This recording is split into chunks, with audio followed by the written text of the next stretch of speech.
Okay, good morning, everyone.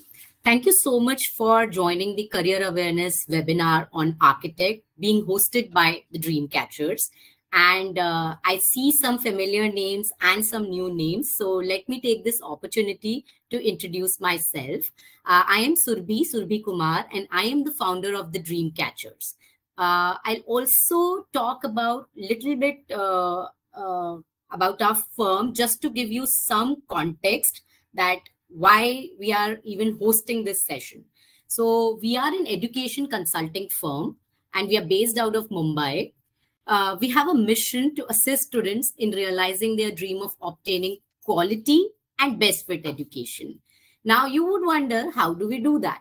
So for grade 9th and grade 10th student, the immediate need which we realize is the right subject selection for 11th and 12th, right stream selection. And for grade 11th and 12th students, it's primarily what courses they should take and what is the right college list for them. So specifically for this, we offer our services from starting from grade 8.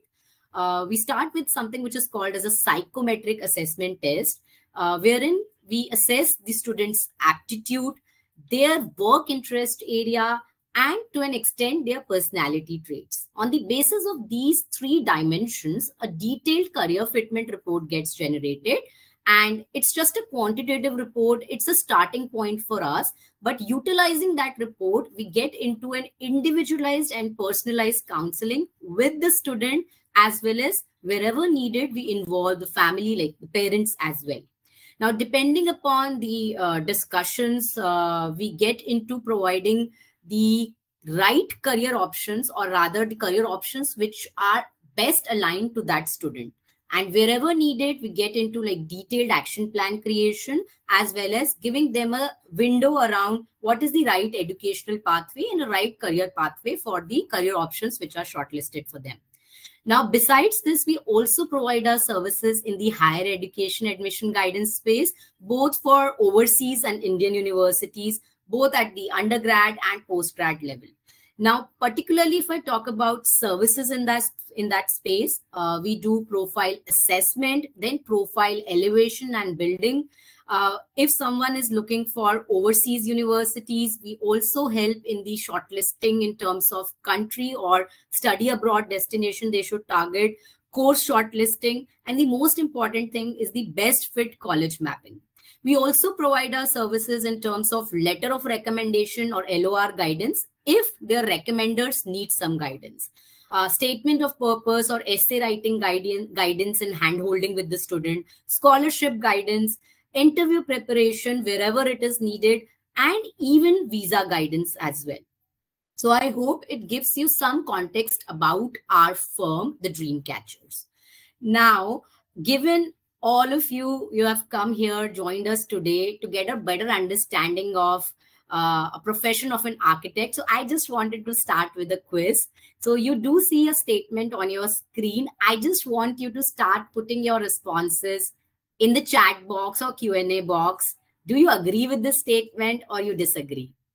And Mr. Rishikesh, if you want, you can also put in your response there. Okay, Yes, I will. And I think it's a very nice question to start the discussion with. Yeah. Okay, so majority of you think that you need to be great at sketching or drawing, but it's not necessary that you have to be great. Even if you are reasonably okay, there are like softwares which can help you kind of elevate or better your reasonable drawing and sketching skills. And we'll talk about that maybe during the fireside chat with Mr. Rishikesh. So I hope with that, I could set some interest in the session.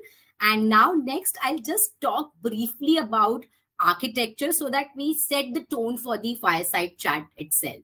Now, when we talk about architecture, you would have to understand that there are two broad spheres of architecture. One is the technical and other is creative. So when we talk about technical, it involves the detailed drawing and planning, ensuring that the building conforms to the regulations and even legal processes which are required to get permits. And this is just a very, very small list in terms of technical sphere. There is much more beyond that. But the other important aspect is the creative sphere, which is all about vision, converting of abstract concepts into value generating forms, creating healthy, welcoming, and awe-inspiring buildings or awe-inspiring spaces, sketching, designing, developing models using softwares and in 3D or 2D, and sensibility to pick the right colors, the right proportions as such, right? So it's a blend of technical and creative spheres or skills. So with that, I would want to move on to introducing architect Hrishikesh Kulkarni, who is a seasoned architect. And I do have a lot to mention about him. When I was researching and gathering more information, I was really surprised, and in the most positive way, to see his experience and contribution. So for the audience, I'll just read out his introduction. So it might take me a while to complete that. So just hear me out. So he is currently a director at VKA Architecture Pune, where he leads various projects focusing on design, delivery, and providing expert technical guidance. He is specializing in performative architecture and energy efficient design. He holds a diploma in architecture from the Academy of Architecture in Mumbai and a master's in environment and energy from the Architectural Association in London. Early in his career, he worked at Stubbs Rich Architects in the UK on large-scale projects across Europe. He is an active member of several professional organizations, including the Council of Architecture, the Indian Institute of Architects, the Architects, Engineers and Surveyors Association, and the Indian Green Building Council, advocating for policy improvements in the industry. He doesn't shy away from giving back to the field of architecture, and he's doing that in multiple ways, notably by shaping students of architecture through lectures on environmental architecture and planning at Dr. B.N. College of Architecture. Additionally, as a member of CREDAI, CREDAI, pardon me if I am not pronouncing it correctly, he facilitates study tours for developers to promote innovation architectural practices. He's a qualified BREEAM assessor, and this particular organization is the world's leading science-based suite of validation and certification systems for a more sustainable built environment. So as I said, there is a lot to say about him, but still it was a short intro. With that, a very warm welcome to you, Mr. Hrishikesh. Thank you so much for joining us today. Thank you. Thank you very much for having me. Yes. Okay, so our audience today include majorly students, but I do see 2 or 3 parents as well who have joined us today. So I'll just begin with our first question, which is, if you can briefly describe your current role at your firm, and also tell us or tell the audience more about the architectural practice which you have in greater detail.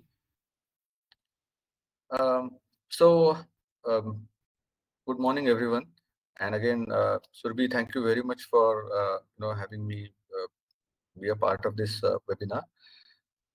My role currently, so I am kind of the managing director at our company. It's a multidisciplinary company. It is it was started in 1973 as an architectural practice. So this year we have just completed 51 years. Wow. It was started by my father, Mr. Vishwas Kulkarni, who used to work with Charles Correa, the famous architect, who is one of the 3 masters, as we say in Indian architecture per se. And since I think about 2008, we have expanded into other specialisms or specializations which are related with architecture or architectural practice, namely environment and energy, which is my personal specialization. And we also do a lot of city planning, urban design, landscape architecture, we also do a good amount of mechanical, electrical, plumbing, and fire safety engineering. We are also doing a lot of standards-based compliance and approvals, technical documentation, and so on. So I think my role at our company now is to actually strategize, because ours is the largest company now. But now I would like to digress a little, because the topic today is really architecture and what do I do as an architect. So I still do a lot of designs. So in the natural flow of any project, when it comes to us as an inquiry, having to do the site visit, understanding the constraints of the particular site of that project, and then going into the design concept development, right up to sitting in coordination meetings for the technical due diligence or technical documentation per se, decision making regarding a lot of equipments, fittings, installations. All of that is my role. I do also, having studied at the AA in London, and again involved in a lot of policy and related research work that I have been involved in the last maybe a decade or so. I do also have a laboratory which has been going on for the last 4 years. So that takes up some of my surplus time that I have, especially on the weekends. I have today in the organization. Yes. Okay, great. Thank you so much for giving that info, Mr. Rishikesh. And I just want to mention that to our audience, because I forgot mentioning about it in the start, that you can also ask your questions. You can post it in the chat or Q&A box, and I will be the one who would be receiving it. And in case if you would want to go live in terms of asking your question, just use the raise hand option, and I will turn on the settings for you so that you can ask the question live. Okay. Sure. Yes. Yes. With that, just help us understand a little bit, like what drew you to architecture? Like what really inspired you? So when I was at school, there were two kind of really subjects which used to interest me a lot. Apart from sports, I mean, everybody or sports or arts is something that all school students dabble in. But in terms of the academic subjects, two subjects really were kind of really interesting for me. One was design or design technology, and second was physics. Okay. So and again, my father being an architect, I had a reasonable amount of exposure to architecture and architectural design growing up as a school student. Okay. But these design technology is something that I used to pursue quite a lot. So even when I was school, I used to do a lot of model making and model making using geometric or exploring geometric shapes and complex geometry to create models. Part of it was also origami. So that was something what used to interest me a lot, and that took me to this particular path of becoming an architect. And now I think with my laboratory, I also explore a lot of my other, kind of passionate, other subject that I was passionate about, which is physics. So all the environment and energy work that we do has a lot of fundamentals which come out of physics as a subject. So eventually I got to do both, I suppose. Nice. That's good. That's good. And you did touch upon like subjects as well to an extent, but let's take it beyond subjects. Help us understand, now you have been in the industry for so long and you also did your education in the field of architecture itself. So what do you think are the right educational qualifications which a student who is planning to be in this field should pursue given the scenario as of now? So mathematics and physics is extremely crucial. I mean, or maths and science. I think a lot of the times I also meet students or even their parents who ask me about that initial question that you had. Do you really need to know what is no sketching or be proficient at sketching or drawing? So the answer from my perspective is not necessarily. If you have that skill, it is good. What is more useful is mathematics, science, physics, and if you can develop the ability for visualization. I think the critical aspect, and it is never a subject really, but it is more like a skill that you develop by practicing it, or using a lot of tools that are available now, using machines, computers. And like I told you earlier, I used to build a lot of things using paper, or cardboard, or even other materials, wood and all that. So that I think is very useful. In terms of just academic subjects, clearly mathematics and sciences is far more important than any other thing. Okay. Now, if I extend my question further, and we talk about besides high school subjects, if we take it a step further in terms of undergrad or postgrad courses, I know definitely B.Arch, B-Plan are the options which are there. But from your perspective, what are the other different educational pathways which can be taken by student and still they land up in the field of architecture? So I will answer this question a little differently. See, architecture is a regulated profession in our country. So there is an act, which is the Architects Act, which was passed by the Parliament in 1972, and it is still in operation, or it is in effect. Under that particular act, Council of Architecture was formed. So Council of Architecture is a government regulatory body. Correct. And it is one of the very few professions which have the statutory kind of, let's say, standing. So there is a good amount of recognition as well. So because of that, all of architectural education is subject to the kind of guidelines and the pedagogy which has been set by Council of Architecture. So if anyone wants to become an architect and practice as an architect in India, you have to go through that system. And the degrees, or let's say the courses which are available, are I think only government diploma in architecture or bachelor in architecture, and maybe to a certain extent B-Plan, but I think urban design or planning is not really again recognized by the council as much as the architecture degree. So that is one answer. Now there are, if there are students or even parents who are interested in exploring courses for architecture abroad, then this particular route is not necessarily something that you have to do. There are many other degrees. There are sandwich courses, there are combined courses, there are engineering and architecture combined courses. Nowadays, sustainability and environment being a major subject, again, that combination also is available. Again, but you have to be careful. Even abroad, at least in Western countries, architecture is again a regulated profession.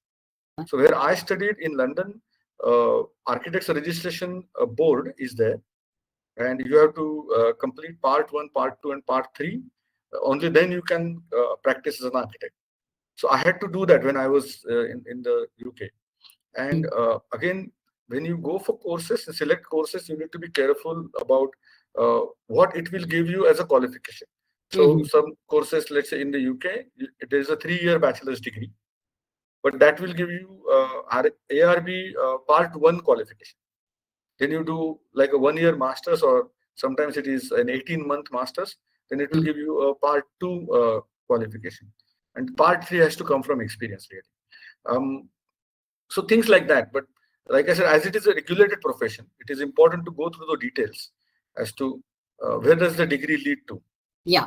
Absolutely. So the point which you touched upon is very important, because you are talking about the educational pathway for a licensed architect per se, right? Am I correct there? Yes. Okay. So how about, what's your opinion on if someone does, say, for example, B.Tech in civil engineering, and then I know there are some additional steps involved, but then they can even register themselves with Indian Institute of Architect. Do you think that's the pathway which is still open and should be considered? In my opinion, I wouldn't go there. I mean, Indian Institute of Architects is actually older than Council of Architecture. it is widely regarded as well, but it's an association of professionals. It doesn't have statutory or let's say government kind of recognition. So my suggestion is that if you really want to be an architect, it is better to go through the B.Arch course, which has been very clearly set, and it has been going on for years by the Council of Architecture, and there are multiple. I think there are hundreds of architecture colleges now, and I think recently they are changing. It used to be a 5-year course as compared to a B.Tech or a Bachelor of Engineering, correct, which used to be always 4-year courses. But now I think recently they have changed it to a 4-year course. So that is the reservation which I get from even like students I speak to and even parents as well. It's still like majority of the places it's still 5 years. So at times they feel that it's a very long journey when it comes to bachelor's program as such, right? So but that is if I think the strong suggestion or recommendation which you are giving is that if you are truly passionate or to put it differently, serious about being a licensed architect, then better to go via B.Arch and then kind of having your license in place. I would strongly recommend that. I would strongly Understood. Thank you so much. And getting this info straight from the horse's mouth, I think it will resonate all the more with the, especially the students who still feel that 4 or 5 years is a very long investment of time in terms of the course per se. Okay. Now you also brought to like in terms of discussion, brought one point in terms of studying abroad or courses in different other destinations as well. So what do you think the student and the families should keep in mind while shortlisting the courses outside of India?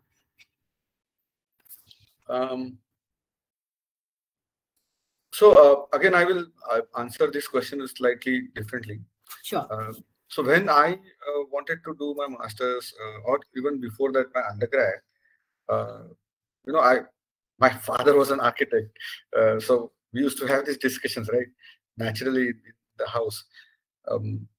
So he narrated me a story when he wanted to explore architecture, because at that time when he did from 1966 to 1971 at the Sir J.J. School of Architecture, there was no 10+2 pattern. So it was a 11 standard kind of thing, and then he did his 5 years of degree course from Sir J.J. School of Architecture.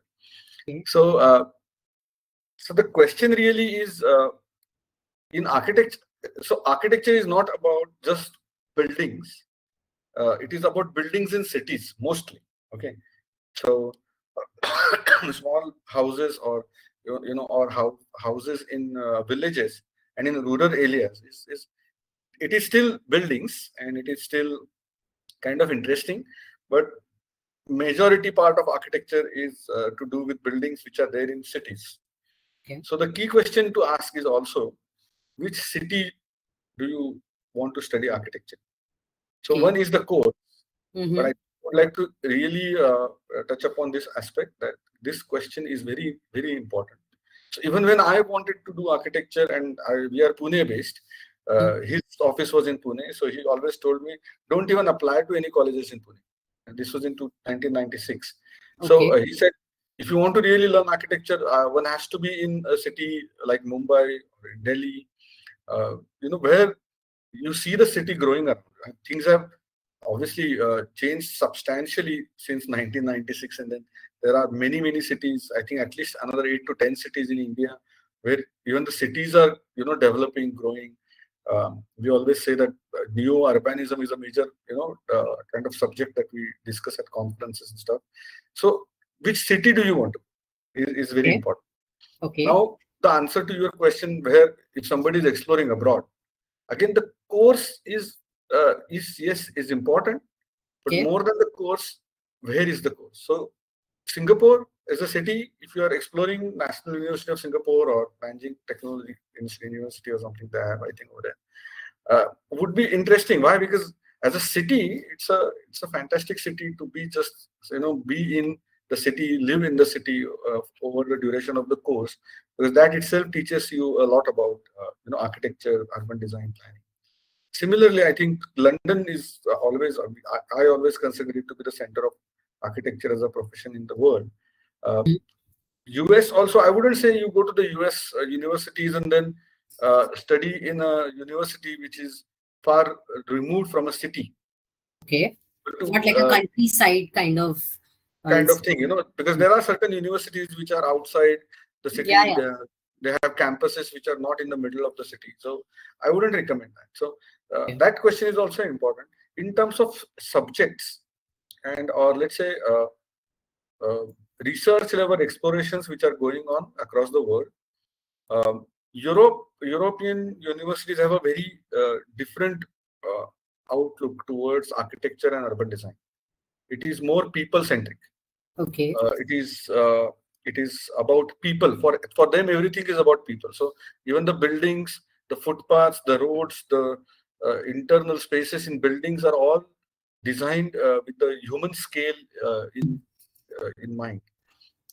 If you look at how it happens in the US or in the Middle East, because Middle East is substantially influenced by the US style of doing things, then a lot of the things that they design for is for the vehicle.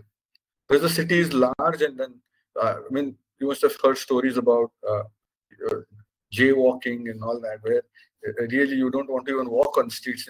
I mean, in Manhattan is different, but most cities you can't really get anywhere without having a car.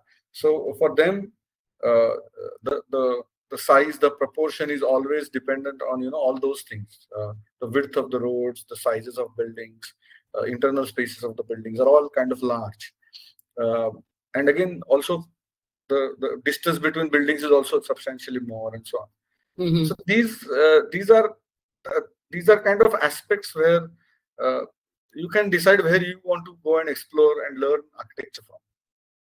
If you want to go abroad and come back to India, I would strongly recommend going somewhere in Europe, because our way of doing things is very similar to how things are getting done in Europe, or how they are exploring things. Having said that, I think in India we have a far more interesting way of living, or how we go about life on a daily basis. So again, and architecture has a lot of impact on how we live, and vice versa. So if you want to explore abroad, I would suggest, if you're coming back to India, then Europe. If you are thinking of going abroad and then wanting to work more and more in other countries based from where you want to do your course, US is also a very good option. Yeah. Okay. So thank you so much for that response. And in a way, you have also answered one of the questions which Aparna Mohan has raised. And I'll still read it out. If at all you would want to add something more or some more color to what she's asking. If we study abroad, is it difficult to come back to India and practice? No, not at all. Not at all. I mean, I'm a good example, but I have a number of my colleagues, friends, both juniors, seniors, who have come back, and it is not at all difficult to come back. I think there was a time, let's say between 2000 and 2010, maybe it was not so much interesting to come back. But now I think the next decade is definitely decade, or maybe 15, 20 years, 2 decades, is all about how India will develop. So what was happening in China in 1995 to 2010 is happening here right now. So this is the place to be. Yeah, not at all difficult. Okay, great. And what you mentioned earlier in terms of what students should consider, I think you stressed upon location being a very important factor. And primarily, one is definitely you are taking the course, the classes, but the kind of practical exposure you will get, that adds a lot to your own experience as a professional later on. Did I understand that correctly? Absolutely. I mean, that is extremely impactful. Extremely impactful, because see, if you compare to medical profession, or let's say engineering profession also, the technical aspects and all the subject matter aspects are, let's say, 90% of what you learn and apply also. Okay. But in architecture, the subjects that you learn in a classroom are probably have a 40% influence and impact on what you practice afterwards. 60% is about how you are able to visualize, how you are able to relate, what is your style and all that. So to be able to see and to meet and architects, their buildings in these big cities, there are always conferences, exhibitions. To visit those, see interesting monuments getting built, because again cities have that. It is always very, very, very interesting. Great. I have received one more question, but Nitin, I will be asking a similar question in like maybe a couple of questions down the line, and I will club your question as well. So just stay patient there. Okay, so my next question to you, Mr. Rishikesh, is what kind of organizations can architecture students target to start their careers? Should they join large corporations, boutique firms, or begin their independent practice right away? And is there one option which you would recommend over the other, or are there any specific factors which they should consider before deciding? So the answer to the first part of the question, whether they should join large companies and or boutique companies, boutique practices. See, you have spent 4 years now, or maybe 5 years, becoming an architect or qualifying as an architect. So in that, generally what happens is that every student or every budding architect develops a sense of their own style or what they subscribe to. So depending on what is the style, what that you like, or what are the ideas and technical aspects that you subscribe to, you generally follow like a fan. Like a fan, you follow a few architects and or the companies that everyone comes across as a part of being the student. And I think that should be really the kind of criteria based on which one should make the choice. Not really whether it's a large office or a small office. Okay. In a large office, you will get to learn and or develop faster in terms of progressing faster. So if you are very good at what you're doing, and if you are able to quickly learn things and get involved and show a lot of initiative, there are more chances of growth and a faster kind of speed of growth in larger organizations. In boutique practices, I think that opportunity does not exist, or that opportunity is lesser. Okay. But in boutique firms, you would get the chance to maybe work directly with the practice principal and or spend a lot more time on one single project, going into the details of things. So it's pick and choose. So it depends on what you have developed as a style and whom you are following or have become a fan of during your 4 or 5 years of learning. And I think that should be the criteria for making the choice. I think the last one that you had, the last part of your question was whether to start your architectural practice immediately. Yeah. So it's not that you can't or you shouldn't. My strong recommendation, based on my personal experience till date, and having seen a lot of lot of things happening in the last 25 years of my experience, is that it's not worth it. I mean, it is better to definitely work with some company that you follow if you can get the chance. Even if you don't get the chance in that particular company, a similar company.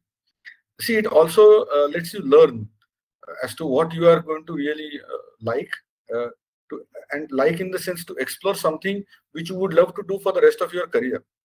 So to give yourself that kind of time is important, I feel, at least a year or two.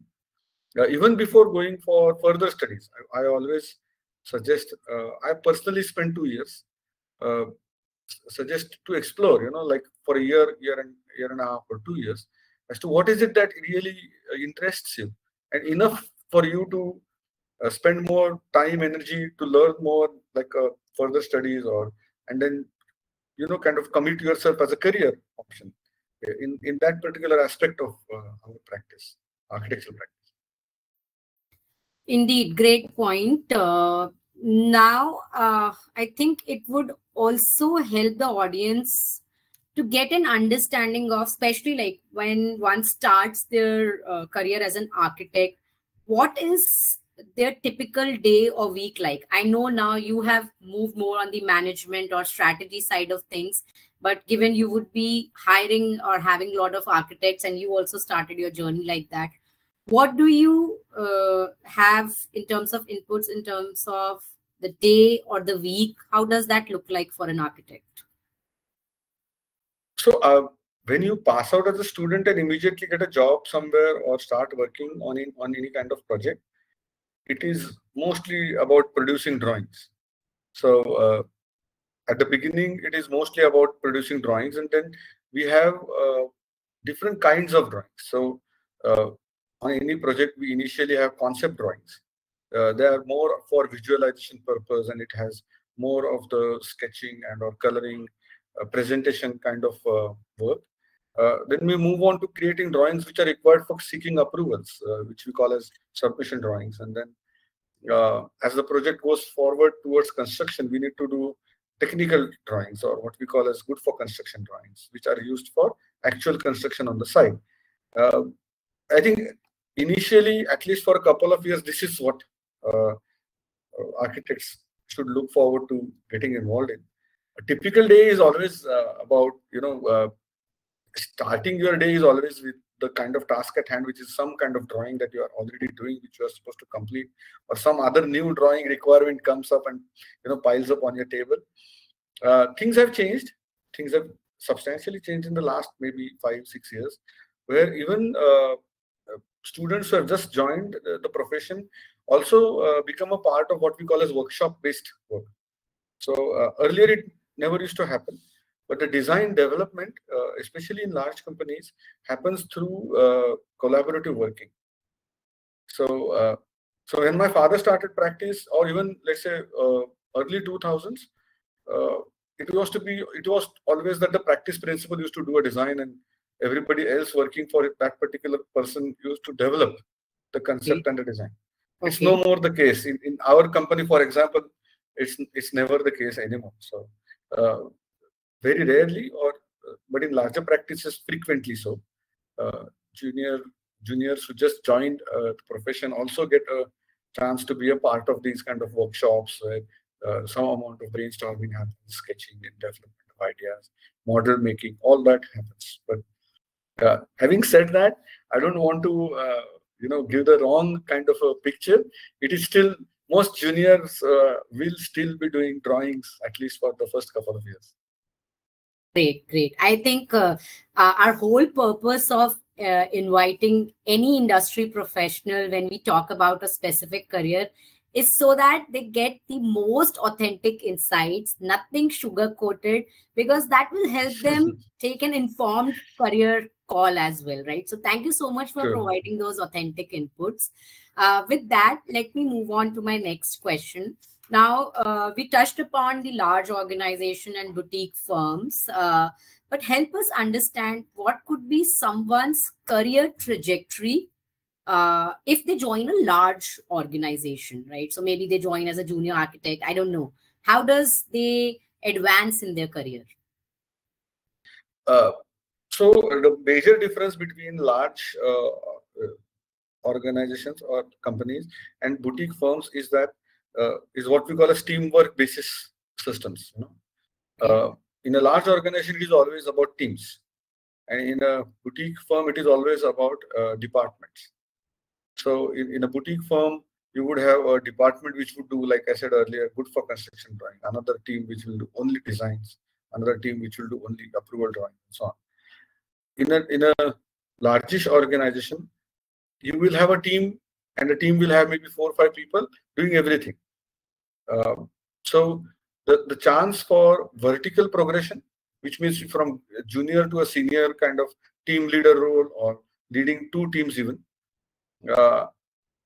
and or even horizontal, like that.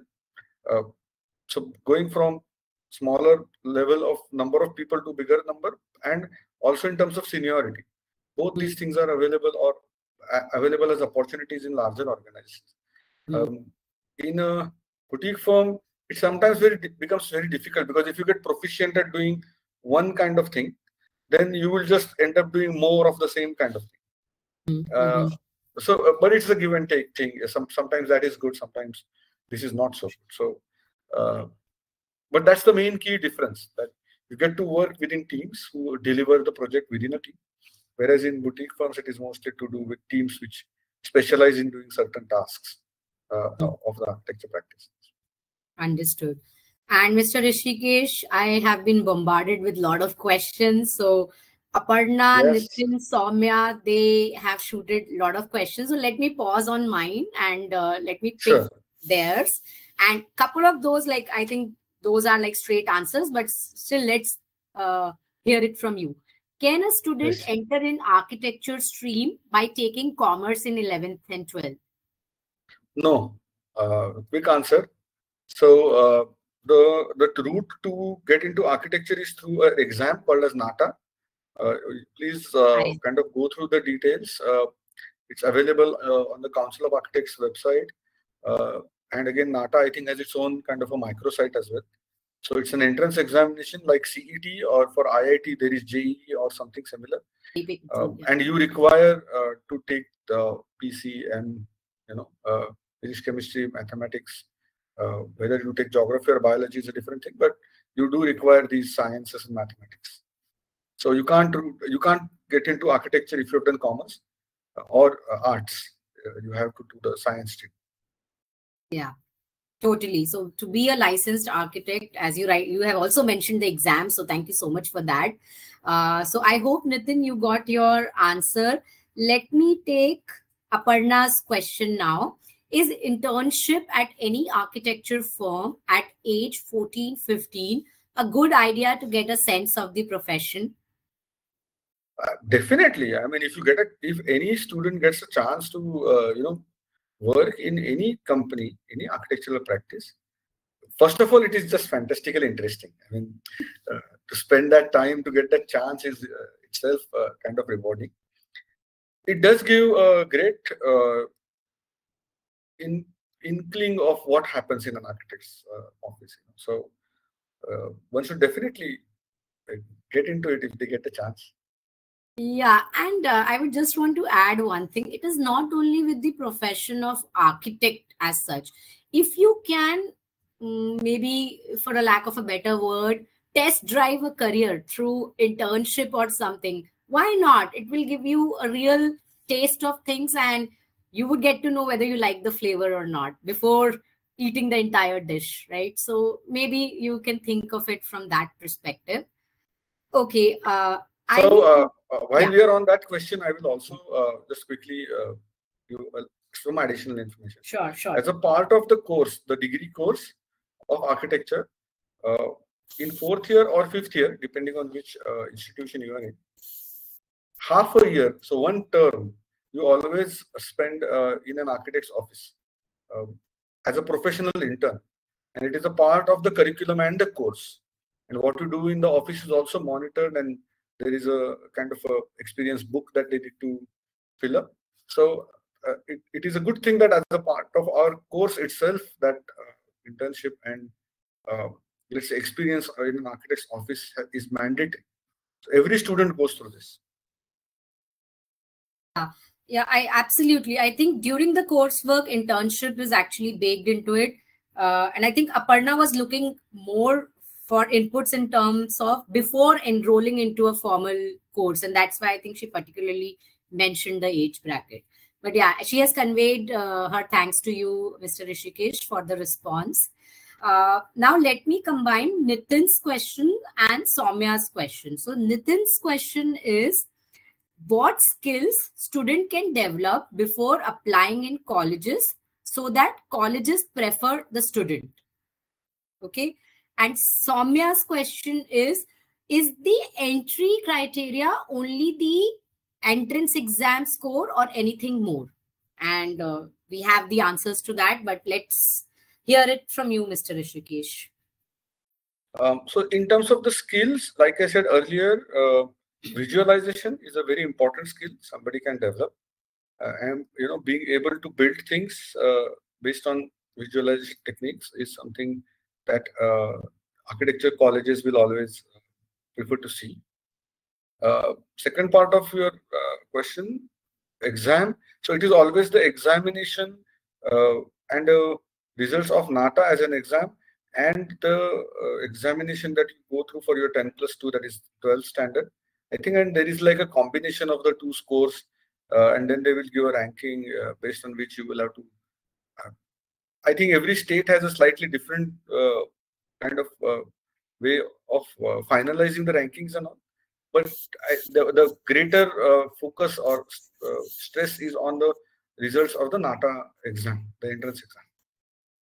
Absolutely. And just to add on to that point, many of the private institutions have also, in their selection process, have also baked in an interview component as well. So it's not something which is there with the government institutions, but private institutions, they are also conducting interviews as well. Okay, and that's not like all pervasive. There are a few which do. There are many which they only just rely on the schools. So just like an add-on from my side. Okay, great. With that, let me continue with my questions now. So, Mr. Hrishikesh, in your experience, and this is something which we ask any guest speaker who comes for a professional or a career talk at our platform, what do you think are the challenges of this profession? We will talk about the rewards too, but I would want to start with what are the challenges of this profession?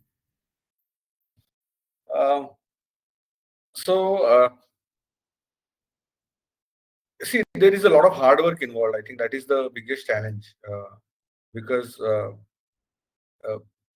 practicing architecture or kind of building projects that we do, we say it is a cyclic process. It is not a linear process. So from that, what I mean is there are many times iterations which we keep on doing. So and then these kind of iterations are not at the beginning. They keep on happening throughout the process of a project. So it is sometimes quite challenging, because some people are very comfortable at having a very nice linear process, or into bracket, let's say, a predictable process in whatever they are doing. So for example, if somebody is writing software, then they know that there are stages, and then there is, if you do X and Y and Z, then it is going to lead to a certain thing. In architecture, it is like this, that if you have done those X, Y, and Z, what you have reached at the end of that process, it may not be something that you take it forward from there. You might want to come back and do something else. So that iterative process and cyclic process is challenging, and it is kind of hard work as well. So there is always that issue of unpredictable aspects, uncertainties, things like that. Second challenging aspect is the third-party dependencies are, as compared to many other professions, substantially higher. Okay, I will explain what I mean by that. So if you have been hired by a client to design a building, you don't have to just design a building so that the client will like it. That is obviously a given, but you also have to design the building which will have to comply with standards, where the client is going to hold you responsible for having, to ensure that compliance to regulatory and regulations and rules and all that as well. And those things also keep on changing. So it is difficult to sometimes predict as to whether what you have designed and the client has liked will also get approved. So you see what I mean. And let's say if all these things happen, then you start the work and none of the projects complete like within a month or 2 or 6 months even. They always go for minimum 3 years, 4 years. We have got large scale projects which are going on over 7, 8 years. So again, over the number of years, things change again. So these kind of third-party dependencies or stakeholders which are not a part of your group, but you are obviously exposed to what they are doing or what sort of rules and uh, policies they are bringing in. So that is again quite kind of challenging, I think, compared to other professions. I have got friends who are doctors, and they live in their own bubble, kind of. Very rarely government will say that you can, not do this or do only this or things like that. Yes, they have to keep up with the advancements which are happening in their profession, but it is limited to their profession. Things like I think the other challenge I feel and I have come across is uh, the way architecture is practiced. There is always the belief that the architect as a consultant or as a professional uh, knows better and or is the real catalyst for having a nice project whenever it happens, right?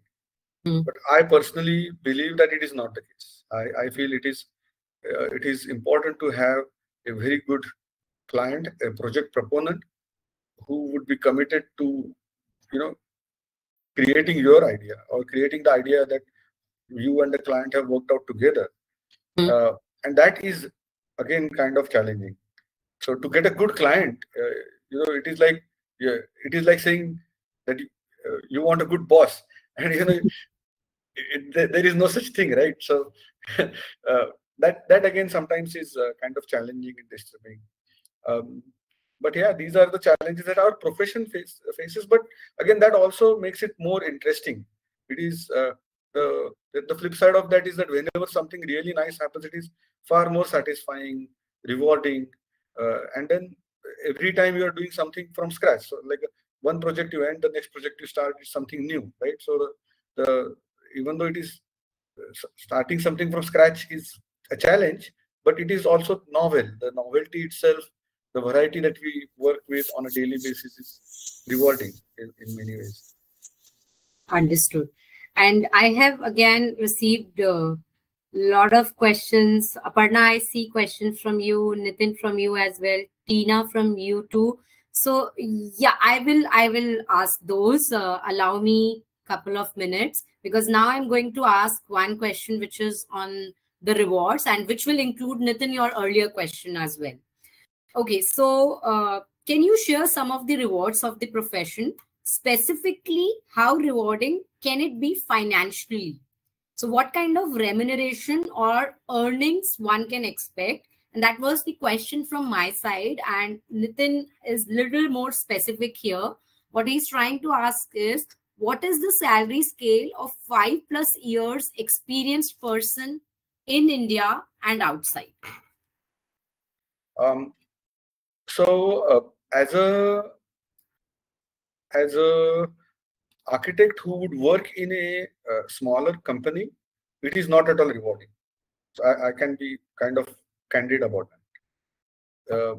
An architect who is working, let's say, as a resource or a team member in a large organization where there are opportunities to grow up within the organization, it is financially very nicely rewarding. So to quickly answer Nitin's question there, 5+ years of experience in a kind of a teamwork based organization would be somewhere between 12 and 15 lakhs per annum as a CTC, or between 10 and 15 for sure. Having said that, if for example, if you don't work in a company but have your own architectural practice, then it can be substantially more rewarding, even if you are involved in smaller projects. Because if you are doing interior design, for example, the fees are generally a percentage of the cost of the interiors. On smaller buildings, fees are a percentage of the cost of the building construction cost. So those are kind of lucrative, or let's say financially more rewarding. Once you start getting into larger projects, it is there is always an element of buildings getting repeated or designs getting repeated. So there is a different criteria based on which fees get charged or agreed, and then you enter into a scale and kind of size of projects which is different, and that is where it becomes more challenging to make it financially more rewarding. But if you are in a large organization, it is financially very good because it gives you more opportunities to grow, both financially and within seniority. And like I said, if you're running your own small architecture practice, or eventually it becomes bigger as well, you are the owner of the architecture practice, it is financially, it's like running your own business, so it is always more reward. Understood. And any inputs, what is like the financial rewards or pay scale if someone is working outside? And outside, it becomes a very broad, a starting salary is somewhere between, I think, 22,000 pounds or $25,000. A 5-year salaries, I'm saying this is per annum. And I think 5 years into a largest organization abroad would be somewhere around 50,000-60,000 pounds, or about $60,000 to $70,000. Okay. Let me take Tina's question now. So, and this was also one of my question, but she has specifically asked, in terms of newer technology like artificial intelligence, what kind of impact do you see in this field? So we are exploring a lot of tools, let's say software tools, where geometry and/or visualization from the geometry is generated using AI. Okay, so large language models or machine learning mechanisms are currently focusing on the image aspect, the raster image or the photograph or the image aspect of things. Generative geometry using AI, it's in very nascent stage. Okay, so 2D geometry is still being explored, but 3D is virtually not there as of now. So eventually, maybe it will happen. Who knows? I don't necessarily see it as I will go back to, let's say, 1990, when everything was always drawn on a piece of paper on what we used to call as a drawing board. Okay, so but it was replaced with computers and then CAD software and technical design software. Today, we don't have any kind of manual drawing boards or anything in any offices. Everything gets done on the computer. That hasn't replaced people. So that is an analogy I always give. So if new technology comes in and the software comes in, it doesn't have an impact in terms of replacement of people, because ideation still has to be done by the architect. And every architect, given the same plot and in the same design brief, will come up with different ideas, and different designs. So that I don't think will replace jobs per se, or architects or people per se. But new technologies, obviously one has to always embrace them, explore new technologies, see how best you can bring it within your own workflow, because it's also about having to develop your own style of doing things. So just to give you an idea, in terms of CAD software, there are dozens literally of different tools available. But there are only a few which are the industry standard. So, and then everybody again develops their own way of using those tools in their own architecture practice. So AI, I would say, will be very useful, very interesting as well, because especially regarding images, what today you can generate for visualization using AI, we never thought was possible 5 years back. Okay. But it just helps us do what we are doing better. It doesn't replace, so that anxiety of AI coming in and then replacing humans, or let's say architects totally, I don't think it will ever happen. It will just make us get better. Great.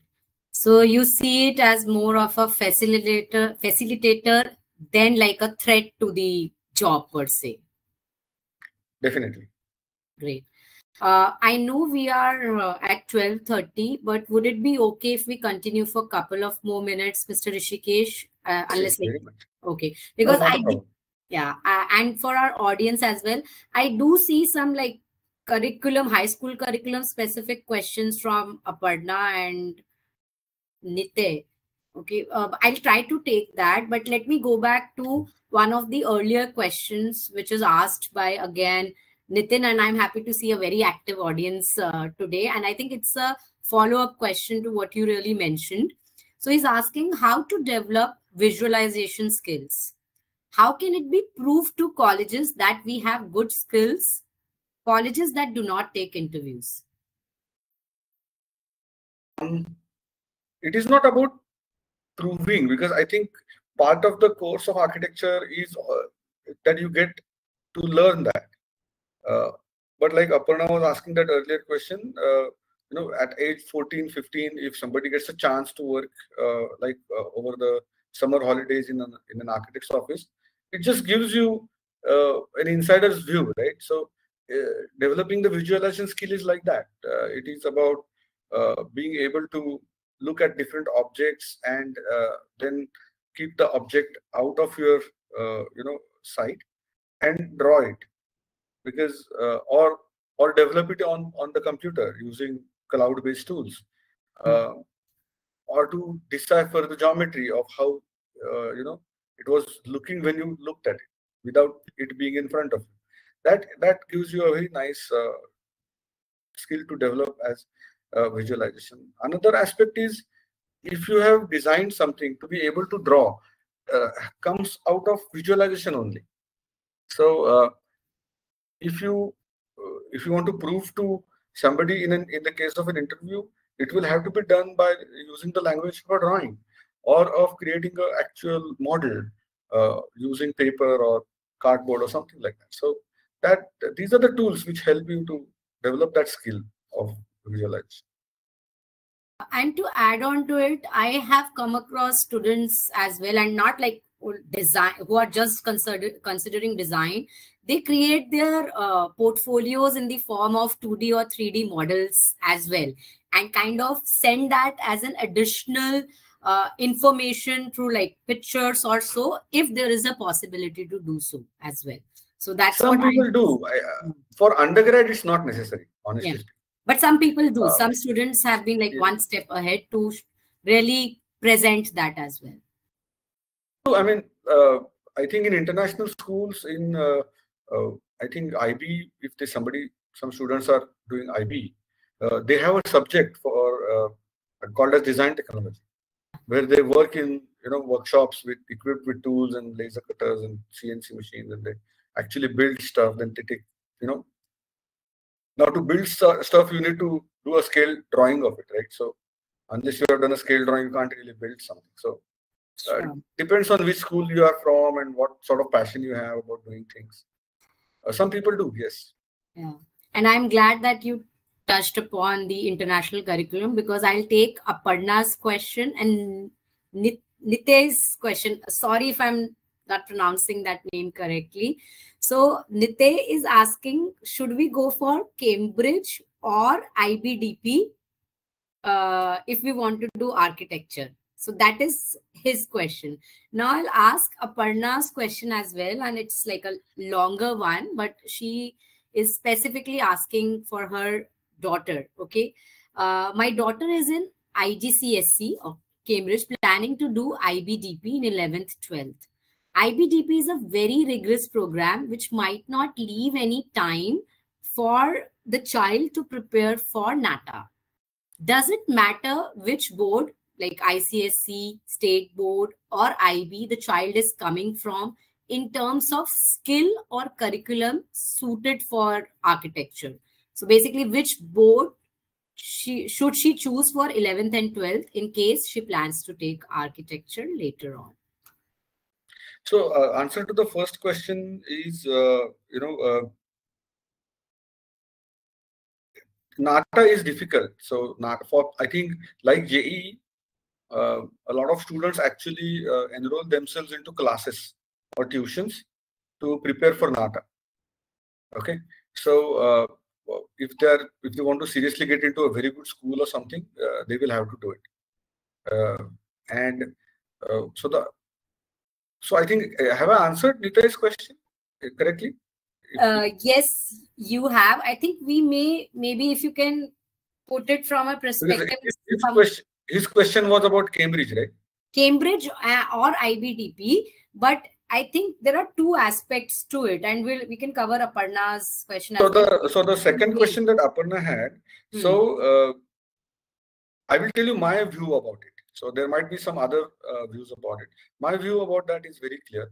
If you want to pursue a degree in architecture out of India, only and only then please go for IBDP.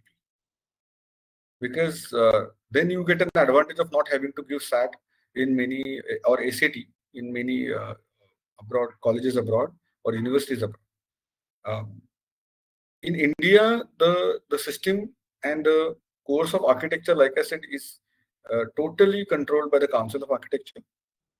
And it is better that they go through the CBSE system or maybe the IGCSE system and prepare themselves very rigorously to do extremely well in the NATA exam.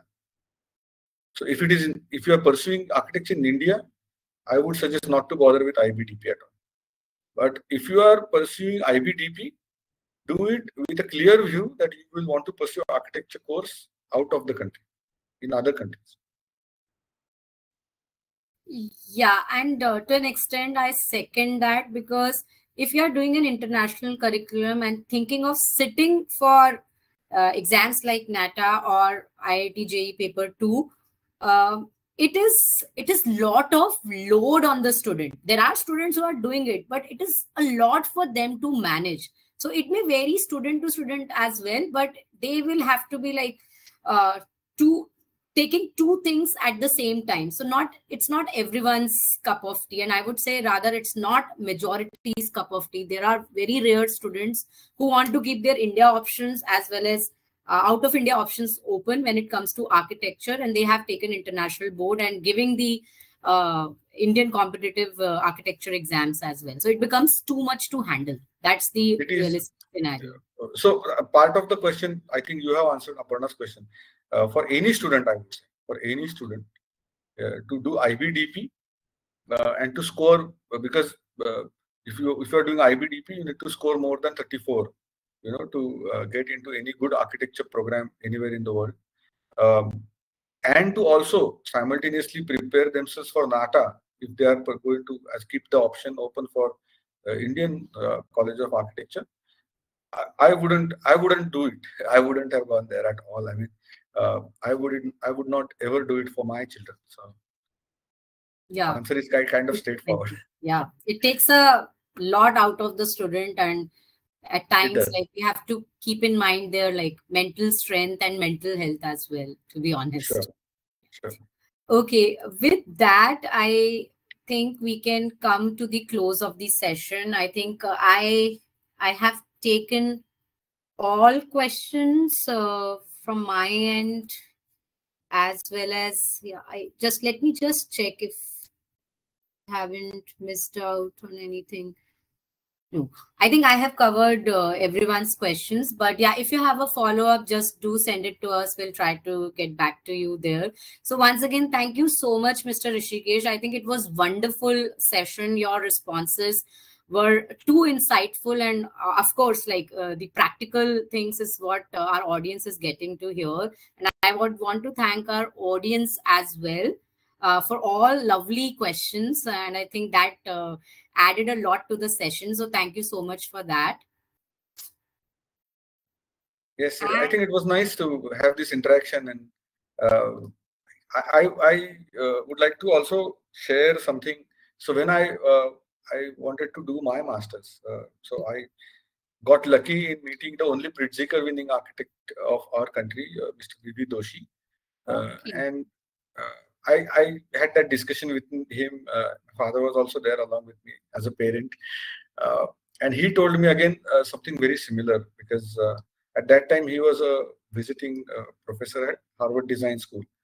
But he recommended me to go to Architectural Association in London. And it was not so much the course and the college, but because it was London. So he kept on telling me, and then after that also I met him a number of times, and he used to always quiz me about, what did you learn from the city? What did you learn from that city with which you? So this kind of answers a number of these questions that you had. Is it challenging? Yes, it is challenging, but it is fantastically rewarding because you get to see so many new things, so many different things, and then as a contribution of what projects you are getting involved in, incrementally they become a part of a city, and the city keeps on developing. So that I think students who are seeking to become architects should definitely look forward to. Another thing I would like to maybe leave you guys with as food for thought. There is a famous architect, Miss Zaha Hadid, who pioneered, kind of generative geometry and parametric geometry creation for architecture per se. Very forward-thinking kind of a person, an architect. No more with us, but a legend, nevertheless. Hrishikesh winning again. She always used to say that if you want to have an easy life, don't become an architect. So being an architect and is a life in itself. It is hard work, it is challenging, but it is extremely rewarding. There is nothing like it. So maybe that is food for thought for everyone.